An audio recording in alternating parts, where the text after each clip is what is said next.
Bienvenue dans Point de rupture, le podcast où l'on analyse les lignes de faille du monde contemporain, là où le silence fait parfois plus de bruit que les discours.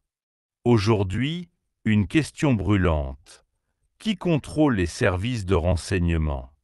Dans un monde où l'information est une arme, les agences de renseignement jouent un rôle stratégique. Mais qui les surveille? Qui définit leurs limites? Et surtout, la démocratie est-elle compatible avec l'efficacité opérationnelle? Europe, Chine, États-Unis. Trois modèles, trois logiques, trois visions du pouvoir invisible. Accrochez-vous. Ce que vous allez entendre pourrait bien remettre en question vos certitudes sur l'équilibre entre sécurité et liberté. Union européenne. L'Europe, l'illusion du contrôle démocratique. On aime croire, en Europe, que tout pouvoir est équilibré par un contre-pouvoir, que les agences de renseignement sont tenues à distance par le droit, surveillées par les parlements, encadrées par l'éthique républicaine. Mais en réalité, tout est beaucoup plus flou. Chaque pays a ses propres règles, ses propres institutions, et surtout ses propres angles morts. Prenons la France. Le renseignement français, en particulier la DGSE, reste historiquement lié à l'exécutif. Elle dépend directement du président de la République. Et ses opérations sont fréquemment protégées par le secret défense, un mur juridique difficile à franchir, même pour les députés. Certes, une délégation parlementaire au renseignement existe. Mais que peut-elle faire, concrètement? Elle ne peut pas enquêter sur des opérations en cours. Elle n'a pas accès à tous les documents classifiés. Et elle dépend, en grande partie, de la bonne volonté des services pour obtenir des réponses. Comme l'a résumé un ancien député. Nous avons le droit de poser des questions, mais pas toujours celui d'obtenir des réponses. Ce flou profite aux exécutifs successifs, quelle que soit leur couleur politique. Et la France n'est pas un cas isolé. Allemand. L'Allemagne. Une transparence plus poussée, mais lente. En Allemagne, le cadre paraît plus rigide. Le BND, Bundesnachrichtendienst, l'agence de renseignement extérieur, est soumis à un contrôle parlementaire structuré. Le PKGR, comité de contrôle permanent, peut convoquer les responsables, examiner les budgets, poser des questions sur les opérations. Mais ce système, censé garantir la transparence, s'est révélé lent, parfois inefficace. Rappelons l'affaire de 2013, après les révélations d'Edward Snowden. On découvre alors que la BND coopérait activement avec la NSA américaine pour espionner d'autres pays européens. Scandale. Audition publique. Indignation médiatique. Mais au final, aucune sanction majeure. Aucune réforme de fond. Le système allemand a voulu s'inspirer de la rigueur américaine.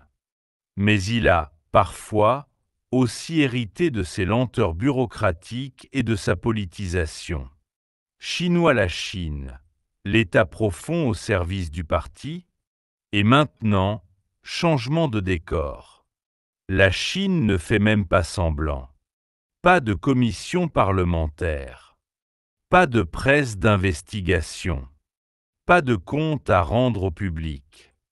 Les agences comme le ministère de la Sécurité d'État, MSS, opèrent dans l'ombre, sous l'autorité directe du Parti communiste chinois. Elles ne sont pas seulement au service de la sécurité nationale. Elles sont aussi les gardiennes de l'idéologie, les exécutants de la censure, les architectes de la surveillance sociale. Avec l'appui de technologies avancées, le MSS a intégré la reconnaissance faciale dans tous les lieux publics, la reconnaissance vocale dans les téléphones, des algorithmes prédictifs dans le système de crédit social, et l'IA dans des campagnes massives de cyberespionnage industriel. Prenons l'exemple du programme Skynet.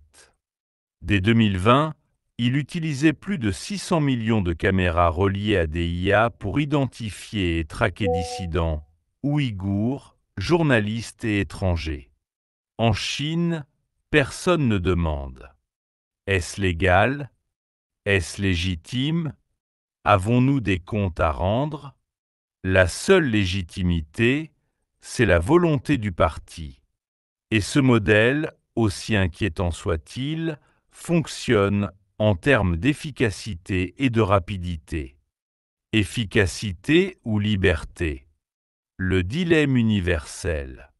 Le contraste est brutal. Aux États-Unis, le renseignement est paralysé par l'hypertransparence, les controverses politiques et la peur des médias. En Europe, il est freiné par des labyrinthes institutionnels, des lois floues, des silences organisés. En Chine, il est libéré de tout contrôle, mais au prix de la liberté, de la vie privée et parfois de la vérité. Alors, faut-il choisir entre démocratie et efficacité? Est-il possible de concilier sécurité et responsabilité? Certains analystes évoquent le modèle israélien comme un compromis crédible. Les agences comme le Mossad ou le Shin Bet sont connues pour leur efficacité. Mais elles sont soumises à une culture de responsabilité discrète via des commissions restreintes, des rapports confidentiels, un exécutif fort, mais obligé de rendre des comptes. Pas de cirque médiatique, pas d'opacité absolue, pas de confusion administrative. Un juste milieu. Qui surveille les surveillants? Au fond, la question reste la même, partout sur Terre. Comment garder le renseignement sous contrôle, sans lui couper les ailes? Car un pouvoir sans surveillance devient une menace. Mais une surveillance excessive peut paralyser ceux qui nous protègent. La réponse ne viendra pas des caméras du Congrès, ni des caves du MSS, ni des débats sans fin dans les couloirs bruxellois. Elle viendra peut-être d'un nouvel esprit d'État, capable de conjuguer efficacité opérationnelle et intégrité démocratique. Un État qui comprend que la sécurité ne doit jamais être un prétexte à l'impunité, mais que la transparence totale, elle aussi, peut devenir une faille stratégique. Vous venez d'écouter Point de rupture. Si cet épisode vous a fait réfléchir, abonnez-vous dès maintenant, cliquez sur j'aime et activez la cloche pour rester informé. Votre soutien nous permet de continuer à creuser les angles morts du monde moderne. On se retrouve très bientôt pour un nouveau point de rupture.